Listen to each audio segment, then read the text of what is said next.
Hello Gemini, this is Inspire 2016 with your weekly tarot reading for the week, commencing the 22nd of July until the 29th of July 2024. The first card for you is representing, how do you feel about yourself? Your card is the Four of Swords. This is a period of rest and recovery after a time of challenge, with the promise that, once recovered, you can and will return to the challenge. In the meantime, the Four of Swords provides a new challenge to stay silent and inactive. This is the time to build up your mental strength. Meditate and spend time in a calm atmosphere. You need to replenish your strength and spend time in spiritual thinking. You need to rest and relax. The Four of Swords is a reminder that after every crisis and before every new challenge, there is always a time of relaxation and contemplation. Constant stress and tension will break even the hardest and most resilient of people, but brief periods of rest enable you to refresh your energy, concentration and focus, ready for the next challenge. These rests should be used wisely to heal the body and ready the mind.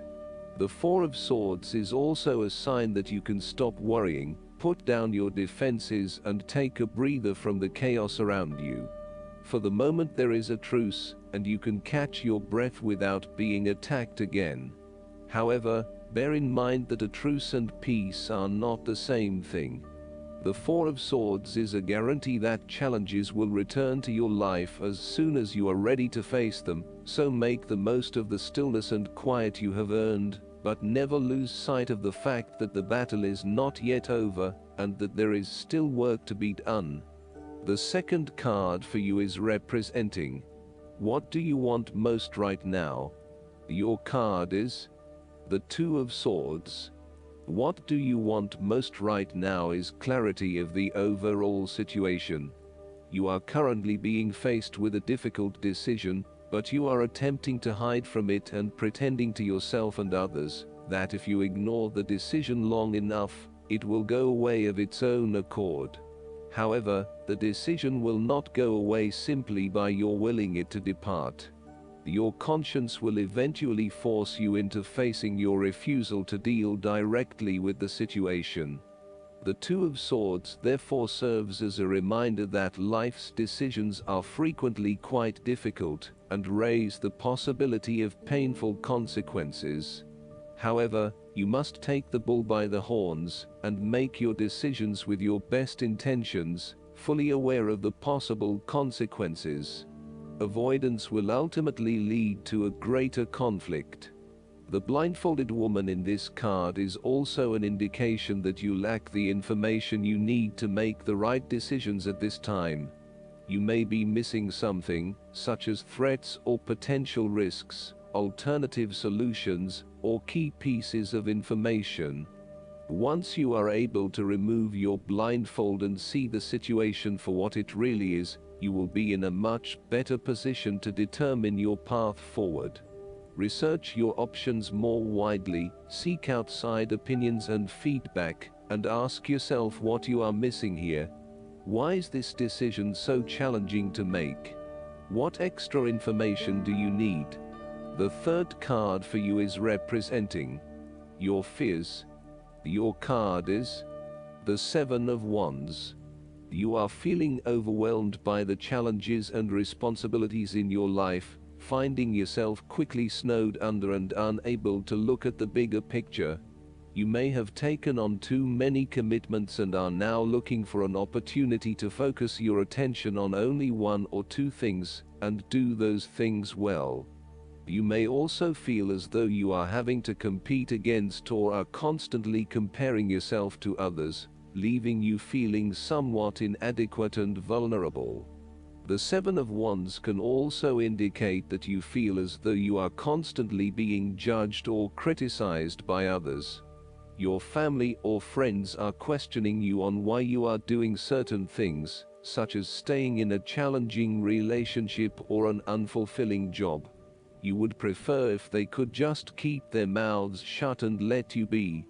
This card can suggest that you are trying to avoid conflict wherever possible, and as a result, you are backing down on your point of view too easily. As soon as someone challenges you or opposes you, instead of standing up for yourself, you compromise or give in. It appears that being accepted and liked by others is more important than standing your ground and fighting for what you believe in. Alternatively, you may have tried everything possible and have given it your best shot, but you are now starting to realize it is not worth the struggle. Even though you may not have made any progress yet wanted to, it is time to let this one go and move on.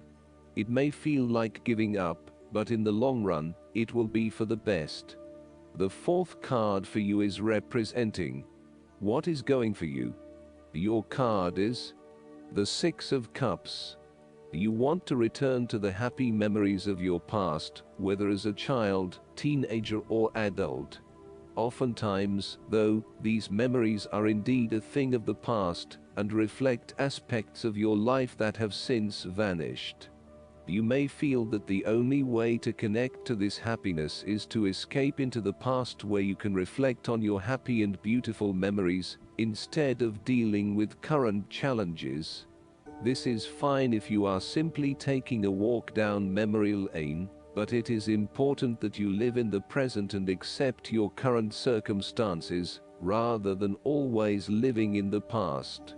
Oftentimes, there is nothing wrong with looking back at the good times for inspiration when things are not going so well.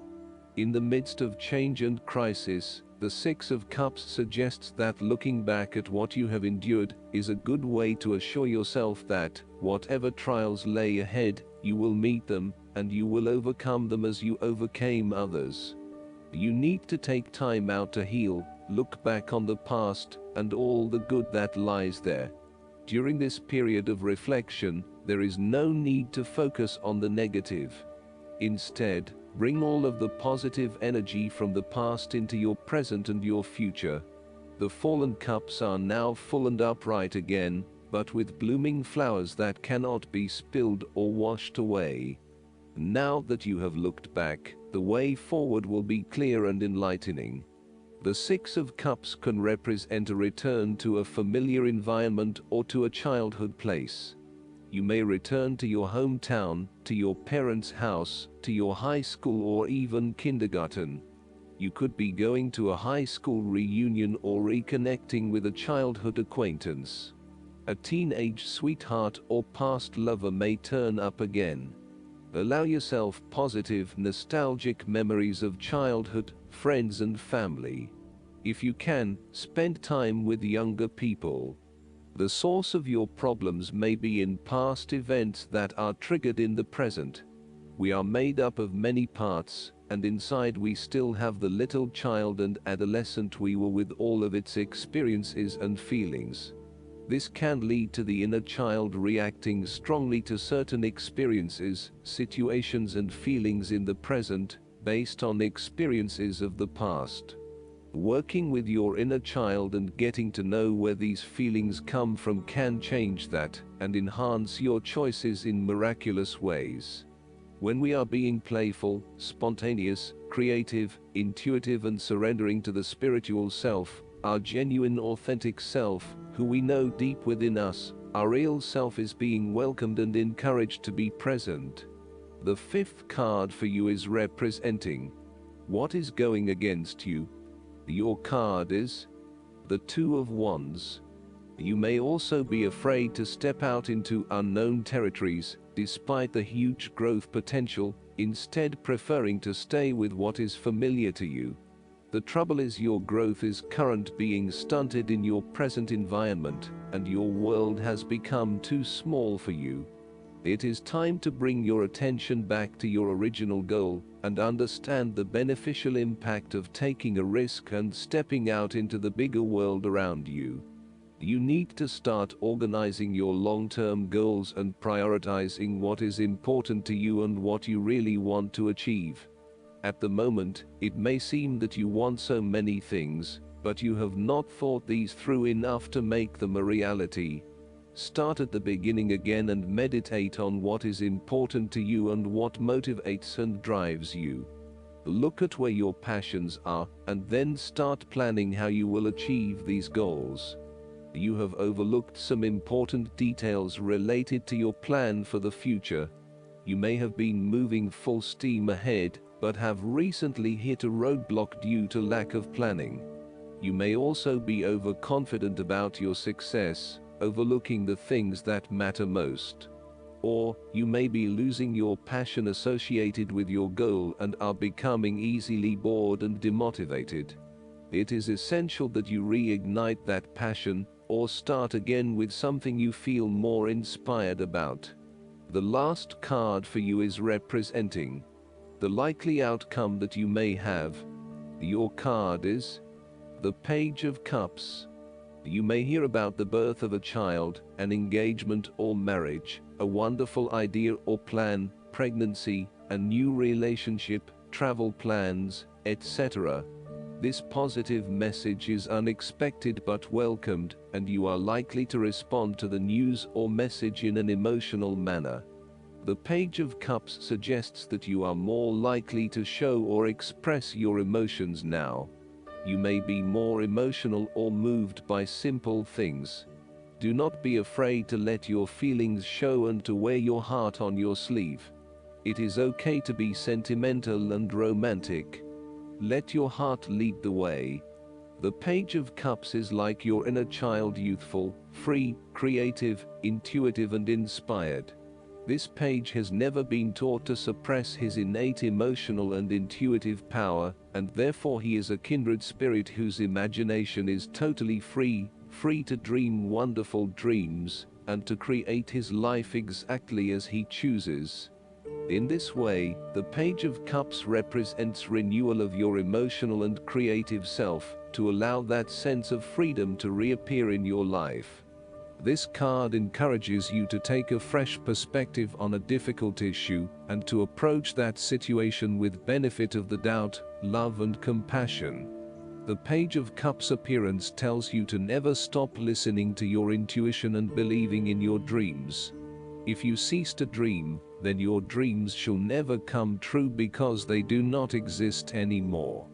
In your darkest moments, dreams can often provide a ray of hope through which the Page of Cups can manifest. Dare to dream and all things become possible. Last but not least, the guidance card for you is the Dreams of Abundance. This card signals that the angels of abundance have been sending you inspiration and guidance through your dreams. When you are asleep, your ego is offline and you are more open to receiving guidance. It is important to analyze what your dreams are trying to impart. Sometimes on the surface they may not even make a great deal of sense, as their content is often symbolic. However, when you spend time deciphering the imagery and the symbolism present, dreams lay out a very comprehensible message. If you find you are not remembering your dreams or feel that they are too complex for you to figure out, ask your angels to send you clearer messages that you are more likely to retain. Each of us dreams every night, and with practice, we can start remembering more and more of our dreams. This practice comes in the form of writing down what we recall upon awakening, asking for dreams of guidance, and analyzing the messages we receive either on our own, with a partner, or with a professional dream interpreter. Today, take one action step in the direction of your inner guidance. If you're unsure what to do, take a moment right now to pray for clarity. Then take another action tomorrow, and another the next day, and you'll soon manifest support in ways that exceed your dreams. I hope that you enjoy everything, and if you like the reading, just please click subscribe and you will get instant notifications every time we publish a new video right to your YouTube. Thanks.